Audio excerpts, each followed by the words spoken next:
जय श्री कृष्ण। राधे राधे। मौनी अमावस्या की कथा। श्री शिवाय नमस्तुभ्यम। आप सभी को मौनी अमावस्या की हार्दिक शुभकामनाएं। आज माघ मास की अमावस्या तिथि है और इसे मौनी अमावस्या के नाम से जाना जाता है। आज की इस वीडियो में आप सुनेंगे मौनी अमावस्या की पौराणिक कथा। मौनी शब्द का अर्थ है मौन रहना और अध्यात्म में मौन रहने का विशेष महत्व और लाभ बताया गया है। मौन रहना एक आध्यात्मिक साधना की तरह है। मौनी अमावस्या में भी मौन रहने की सलाह दी जाती है। इस दिन मौन व्रत धारण करने से आत्मा की शुद्धि होती है और मन शांत रहता है। मौन रहकर व्यक्ति ध्यान और आध्यात्मिकता की ओर अग्रसर हो सकता है। मौनी अमावस्या ध्यान, योग और साधना के लिए सबसे उत्तम दिन माना गया है। माना जाता है इस दिन ध्यान और भक्ति से भगवान विष्णु, भगवान शिव की कृपा प्राप्त होती है। इसके अलावा मौनी अमावस्या पितरों को प्रसन्न करने और उनकी आत्मा की शांति के लिए भी अर्पित है। इस दिन तर्पण, पिंडदान, अन्नदान, पितरों की कृपा प्राप्त होती है। अब आइए श्रवण करते हैं मौनी अमावस्या की कथा। इस कथा को सुनते अथवा पढ़ते समय आप अपने हाथ में लाल पुष्प रखें और जब कथा समाप्त हो जाए तब पूरी श्रद्धा के साथ यह पुष्प भगवान के चरणों में अर्पित करें। कांचीपुरम के एक नगर में देवस्वामी नाम का एक ब्राह्मण रहता था। उसकी पत्नी का नाम धनवती और पुत्री का नाम गुणवती था। उसके 7 पुत्र थे। देवस्वामी ने अपने 7 पुत्रों का विवाह कर दिया। इसके पश्चात अपनी पुत्री के विवाह के लिए योग्य वर की तलाश हेतु उसने अपने बड़े लड़के को बाहर दूसरे देश भेज दिया। इधर देवस्वामी ने भी अपनी पुत्री गुणवती की कुंडली एक ज्योतिषी को दिखाई। ज्योतिषी ने गुणवती की कुंडली देखकर कहा कि हे ब्राह्मण, आपकी पुत्री की कुंडली में तो दुर्भाग्य लिखा है। आपकी पुत्र की कुंडली में विवाह का योग ही नहीं है। यदि इसका विवाह हुआ भी तो सप्तपदी होते होते ही आपकी कन्या विधवा हो जाएगी। यह बात सुनकर देवस्वामी अत्यंत दुखी हुए और ज्योतिषी से इस योग के निवारण का उपाय पूछने लगे। ज्योतिषी ने उपाय बताकर कहा कि इस योग का निवारण सिंगल द्वीप निवासिनी सोना नाम की धोबन को घर बुलाकर उसकी पूजा करने से ही संभव हो पाएगा। ज्योतिषी के मुंह में ऐसी बात सुनकर देवस्वामी ने अपने सबसे छोटे बेटे के साथ अपनी पुत्री को सोना धोबिन के घर लाने के उद्देश्य से सिंगल द्वीप जाने के लिए तैयार किया। अब वे दोनों भाई बहन समुद्र के तट पर पहुंचकर समुद्र पार करने का उपाय सोचने लगे। लेकिन समुद्र बहुत विशाल था। उन्हें कोई उपाय नहीं सूझ रहा था। थक हार कर दोनों भाई बहन भूखे प्यासे एक वट वृक्ष के नीचे छाया में बैठ गए। उसी पेड़ पर घोंसले में एक गिद्ध का परिवार रहता था। उस समय घोंसले में सिर्फ गिद्ध के बच्चे थे। वे सुबह से भाई बहन के क्रियाकलापों को देख रहे थे। शाम को जब गिद्ध के बच्चों की माँ भोजन लेकर घोंसले में आई तो वे उस भाई बहन की कहानी को बताने लगे। उनकी बात सुनकर गिद्ध की माँ को नीचे बैठा देख भाई बहन पर बहुत दया आई और बच्चों को आश्वासन दिया कि वह उनकी समस्या का समाधान करेगी। यह सुनकर गिद्ध के बच्चों ने भोजन ग्रहण किया। दया और ममता से वशीभूत गिद्ध माता उनके पास आई और बोली कि मैंने आपकी समस्याओं को जान लिया है। इस वन में जो भी फल फूल मिलेगा मैं आपके लिए ले आती हूँ तथा प्रातः काल में आपको सिंगल द्वीप सोना धोबिन के पास पहुँचा दूंगी। अगले दिन सुबह होते ही गिद्ध माता ने दोनों भाई बहनों को समुद्र पार कराकर सिंगल द्वीप सोना के पास पहुँचा दिया। गुणवती प्रतिदिन सुबह सूर्योदय से पहले सोना का घर लीप दिया करती थी।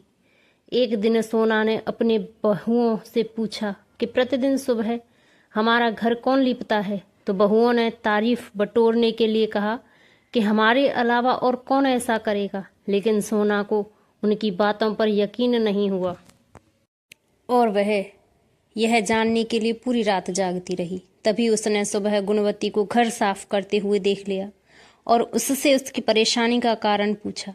तो गुणवती ने अपनी सारी परेशानी बताई, जिसे सुनकर सोना चिंतित हो गई और उसके घर जाकर पूजा पाठ करने के लिए तैयार हो गई। घर से निकलने से पहले उसने अपनी बहू से कहा कि यदि मेरी अनुपस्थिति में किसी की भी मृत्यु हो जाए तो उसके शरीर को नष्ट मत कर देना। क्षण भर बाद ही दोनों अतिथियों के साथ सोना धोबिन कांचीपुरम पहुंच गई।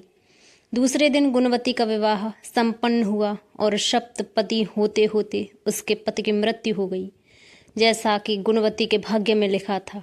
तब सोना धोबिन ने अपने संचित पुण्य का फल गुणवती को दान देकर उसके पति को जीवित कर दिया और उन्हें आशीर्वाद देकर वह सिंगल द्वीप के लिए रवाना हो गई। संचित पुण्य के क्षीण होने से सोना के घर उसके पुत्र, दामाद, पति की मृत्यु हो गई।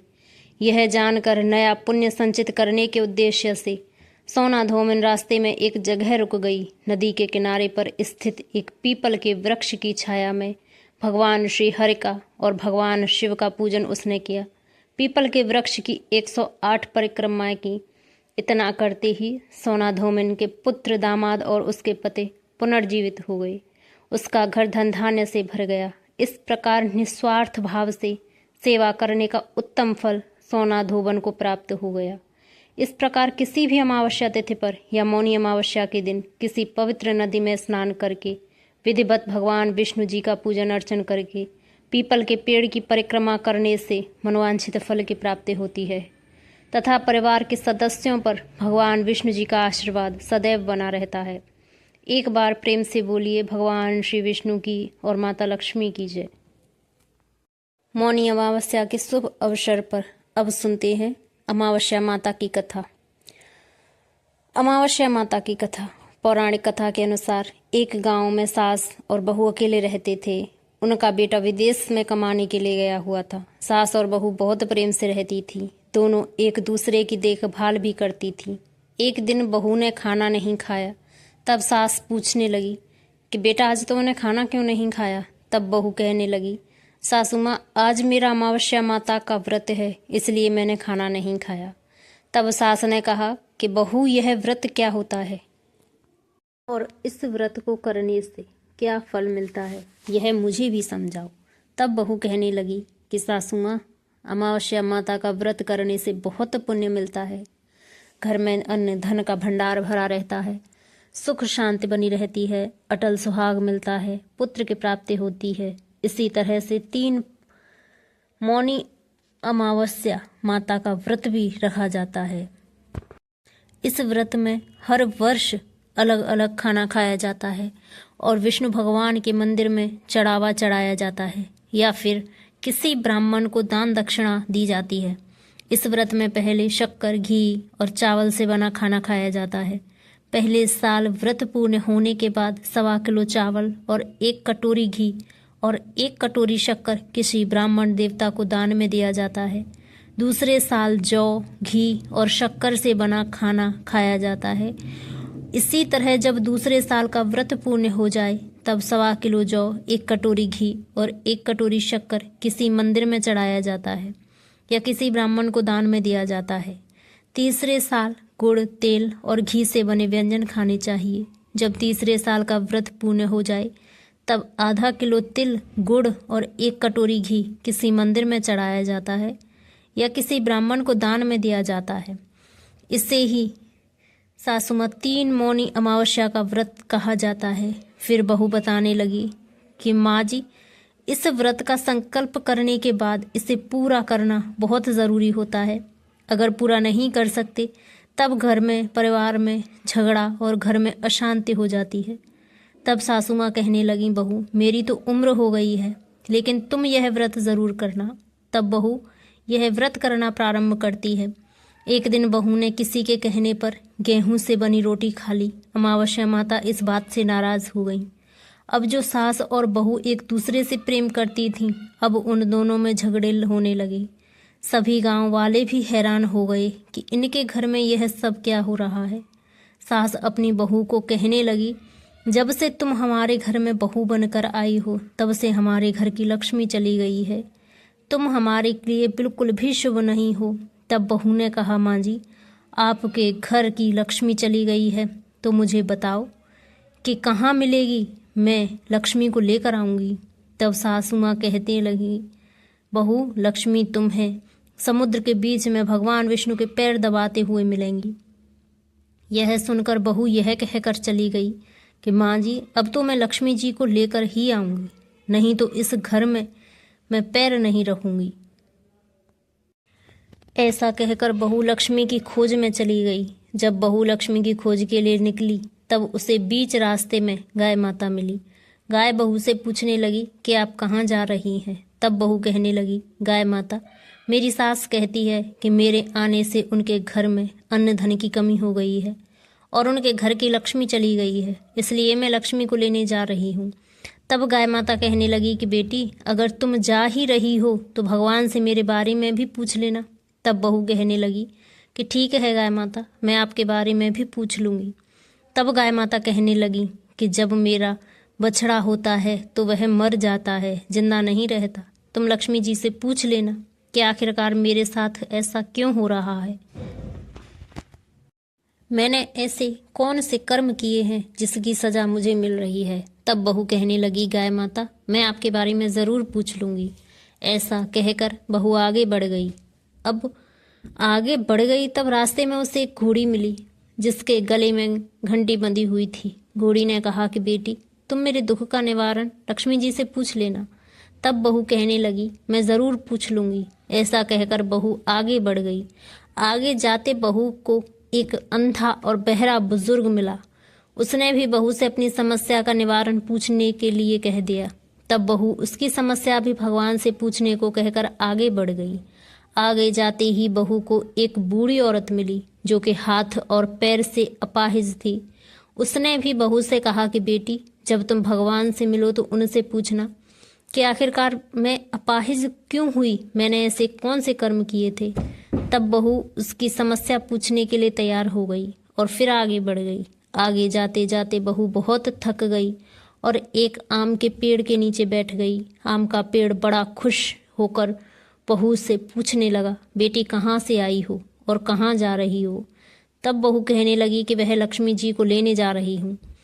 तब आम का पेड़ भी अपनी समस्या भगवान से पूछने के लिए कहने लगा, मेरे पेड़ पर लगे हुए आम खट्टे क्यों होते हैं और इस बारे में बहुरानी भगवान से ज़रूर पूछ लेना। तब बहू पेड़ की समस्या लेकर आगे बढ़ गई।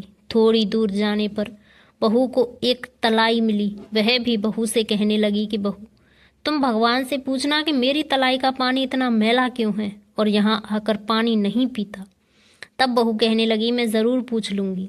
ऐसा कहकर बहू आगे बढ़ गई।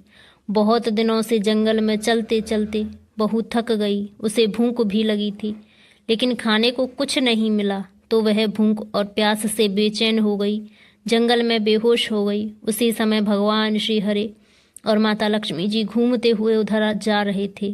तब माता लक्ष्मी जी भगवान विष्णु से कहने लगी, हे नाथ, यह तो आपकी बहुत बड़ी भक्त है, आप इसके दुख का निवारण कीजिए। तब भगवान श्री हरि कहते हैं, इस संसार में जो बहुत से जीव दुखी हैं, सभी अपने अपने कर्मों का फल भोग रहे हैं, मैं किस किस के दुख का निवारण करूं। तब माता लक्ष्मी जी भगवान श्री हरि से विनती करने लगी और कहने लगी कि वह भूखी और प्यासी है, अगर इसे जंगल में छोड़ दिया जाए तो जंगली जानवर उसे खा जाएंगे। माता लक्ष्मी जी की बात को सुनकर भगवान श्री हरि एक साधु का वेश धारण करके बहू के पास गए, उसे होश में लेकर आए। बहू के होश में आते ही साधु वेश में भगवान उससे पूछने लगे कि वह यहाँ क्यों आई है और कहाँ जा रही है। तब बहू ने सारी बात बता दी। उसकी बात को सुनकर भगवान श्री हरि और माता लक्ष्मी जी प्रकट हो गए। उसके साथ साथ अमावस्या माता भी प्रकट हो गई। बहू यह सब देखकर उनके चरणों में गिरकर उन्हें प्रणाम करने लगी। तब माता बहू से कहती है, बेटी, तूने मेरे व्रत को खंडित किया है, इसी की सजा तुझे मिली है, लेकिन अब मैं तुझे क्षमा करती हूँ। तुम अपने घर को जाओ, तुम्हारा घर अन्न और धन से भर जाएगा, तुम्हारा घर सुंदर महल में बदल जाएगा, तुम्हारी सभी मनोकामनाएं पूर्ण हो जाएंगी। यह सब होने के बाद बहू ने रास्ते में जो जो भी मिला था उन सभी के दुखों का निवारण करने के लिए विनती की। तब भगवान श्री हरि कहने लगे कि गाय ने अपन दूध किसी और को नहीं पिलाया, इस कारण उसके बछड़े जिंदा नहीं रहते। तुम उसका दूध पी लेना, फिर उसके बाद उसके बछड़े जिंदा रहने लगेंगे। और घोड़ी पिछले जन्म में आटा पीसने वाली महिला थी। वो किसी को आटा पीस कर नहीं देती थी, इसलिए उसके गले में चक्की के पात बंधे हुए हैं। तुम उसके पात खोल देना, वो बिल्कुल ठीक हो जाएगी। और वह बुजुर्ग कभी भगवान के मंदिर नहीं गया, ना ही कभी उसने भगवान के भजन सुने। तुम उसे ले जाकर मंदिर में दर्शन करवा देना, इससे वह ठीक हो जाएगा। अपाहिज महिला, उसने कभी अपनी जवानी में दान पुण्य नहीं किया, उसकी यह सजा मिली है। तुम उससे कुछ भी दान करवा देना, उसकी विकलांगता दूर हो जाएगी। वह आम का पेड़, उसने तो कभी अपने पेड़ के आम किसी बच्चे को खाने नहीं दिए, इसी कारण से सभी आम खट्टे होते हैं। अब तुम उस पेड़ का आम खा लेना, उसके बाद से उस पेड़ पर मीठे आम आने लगेंगे। और तलाई का पानी पिछले जन्म में देवरानी जेठानी थे, जो हमेशा आपस में झगड़ा करती थी, इसलिए उसका पानी मैला है। तुम उसका पानी पी लेना, वह तलाई शुद्ध हो जाएगी। फिर लोग वहाँ आकर पानी पीने लगेंगे। इस प्रकार बहू ने भगवान श्री हरि माता लक्ष्मी जी, माता अमावस्या को प्रणाम किया, उन्हें धन्यवाद किया, अपने घर के लिए तैयार हो गई। रास्ते में उसे जो जो भी मिला, उनकी सभी समस्या भगवान ने कहे अनुसार वह दूर करती चली गई। सभी ने उसे भर भर कर आशीर्वाद दिए। घर पहुंचते ही उसका टूटा फूटा घर एक सुंदर महल में बदल गया। उसके घर में अब अन्न और धन के भंडार भर गए। अब बहू ने सासू माँ से कहा कि सासू माँ, आपने तो सच में कहा था कि मैं आपके लिए शुभ नहीं हूँ। मेरे जाने से ही आपके घर में लक्ष्मी आ गई है। आप यहाँ रहें, मैं मरने जा रही हूँ। तब सास ने कहा, बेटी, यह सब तुम्हारी अमावस्या माता के व्रत करने का फल ही है जो हमें मिला है। तुम यहीं पर रहो, अब तुम यहाँ से कहीं नहीं जाओगी। इस प्रकार सास बहुत खुश हुई। और फिर एक दिन सास का बेटा भी विदेश से वापस लौट आया। घर में जब उसने खूब धन दौलत भंडार भरे देखे, तब उसकी माँ ने सारी बातें अपने बेटे को बता दी। इस प्रकार वे लोग खुशी खुशी रहने लगे और तीनों मिलकर अमावस्या माता का व्रत रखने लगे। अमावस्या माता की जय।